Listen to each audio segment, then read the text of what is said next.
Hey guys, Mike Paris here again, and I did want to do something today, July the 8th, 2009, because I found yet another little tool that'll help you dominate Google.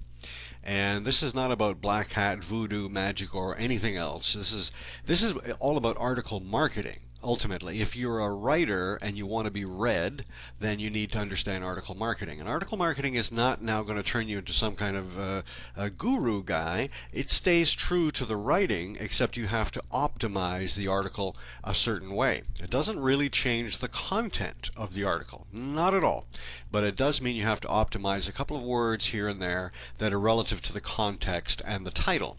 Very, very important. But it's not like the old days where you had to know meta tags and anchor text and all these other tricky things. And Google could change an algorithm at the drop of a hat, and something you did behind the scenes that was appropriate at the time is now no longer useful. That doesn't work with this method. If you optimize these articles with keyword density and the long tail keyword and that type of thing, if you do this properly, Google will never penalize you. Because if Google ever penalizes you for doing this, you know what? Google has changed its entire sense of relevance. And that part of Google will never change. It is the heart and soul of what makes Google the Google we know. It keeps it working as relevant. All the other little things you might do in the background might be good today, and they could change something and it's gone tomorrow. Not with the relevance issue. As long as you keep keyword density and continuity in the context and the title, you are going to be fine forever. Google will never change that. I'm absolutely convinced if they do, then Google will have changed their entire operation, and it will no longer be the search engine we now know. So I highly doubt this would ever happen.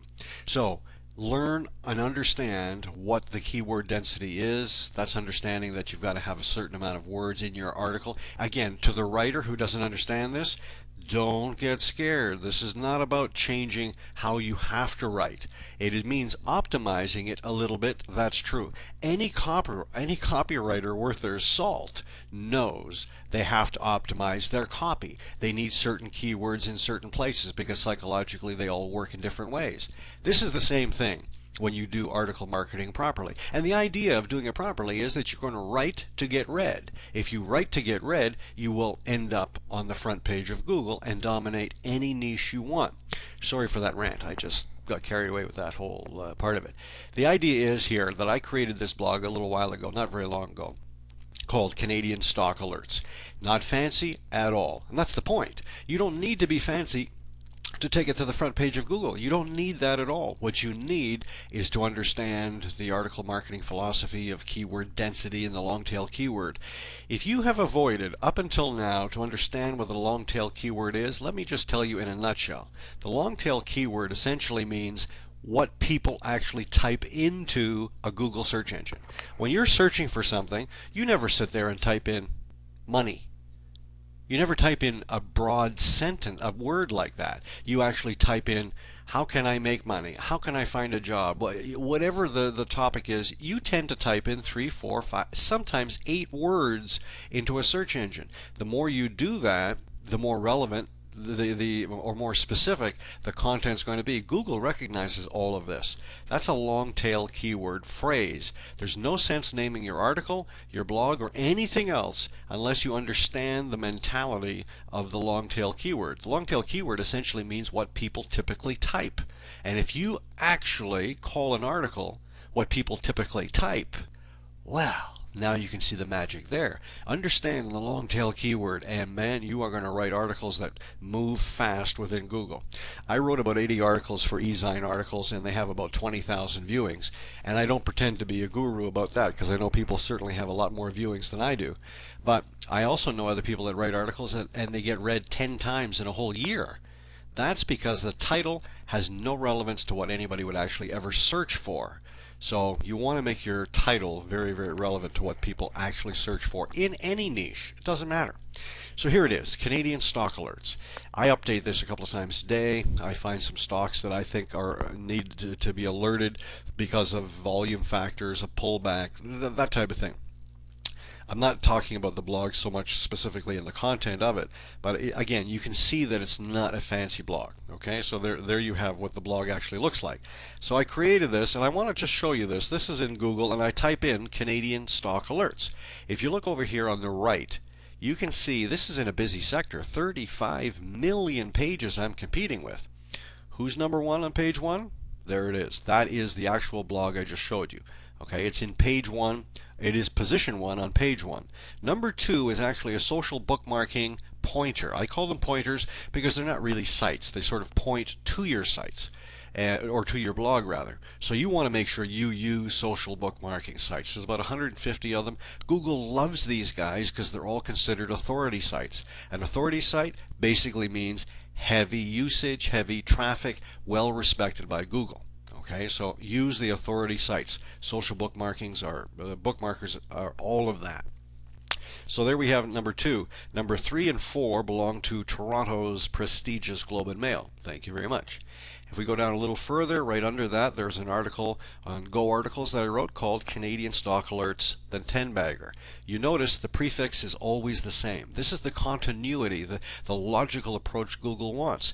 I have kept those 3 words. That's my long tail keyword phrase, Canadian Stock Alerts. It's always the first 3 words. I can add anything I want after, but I never changed the first 3 words in this particular story. Canadian Stock Alerts, the next one, Century Mining Corporation, a junior mining company I wrote about for eZine articles. So there you have 4 out of the top 6. And the next 3 do not belong to me. They belong to somebody else. And this is the one that really amazed me down here. You see this? Canadian Stock Alerts? Look at the date on that. July the 7th. That is yesterday. That's page 1 of Google. Yesterday, I did this little piece, tiny little piece, and I put it on Craigslist. And there it is. Craigslist is yet another opportunity to point to your website. So there's a quick little article, and somebody can click on the link that I put in there, and boom, it goes right to the blog itself. So the idea is get as many things pointing at your actual blog as possible. The actual articles, several articles if you like. You can actually do some videos. Let me just go to page 2 as I'm looking at Google. And the top article, if you look a little further down there, you see YouTube. There's Canadian Stock Alerts. Guess who? Yeah, that would be me doing a little video actually, not an actual. Hey, just relax. That's an actual video me on camera kind of thing. But see the title? Canadian Stock Alerts. So that's YouTube. It also will point to the blog.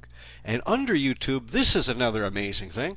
If you use, see, I've used the continuity of Canadian Stock Alerts is in everything in this particular focus that I'm showing with you. Look at that. That's Twitter. That is Twitter, and it's saying that there's a little blip, and it's pointing, and it's a little article I wrote, a little 140 characters on Twitter, Canadian Stock Alerts about a certain stock that went up 8% that day.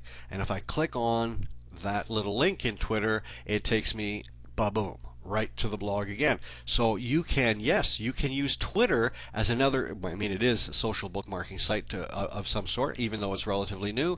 Using Twitter, if you use the continuity of your long tail keyword, it also will rank you very well. And regardless of what you're trying to do, whatever niche you're in, and I shared with you the fact that I am doing all of this in a financial sector with 39 million pages to compete with, and we have 5 of the top 10 on page 1. I think it's proof enough. If you can do that with 40 million pages to compete with, you can dominate any niche you want. But number 1, long tail keyword research, that is the beginning of everything, and after that it really is article marketing. Learn article marketing. It's the new age SEO. It will save you a ton of time, and I think you're going to have a lot of fun while you do it. That's it for this video. I just wanted to share it with you, and hopefully you've had a chance to enjoy some of the things here. There's some links probably to the right where you can possibly find out a little more information on how I do what I do. Have a terrific day.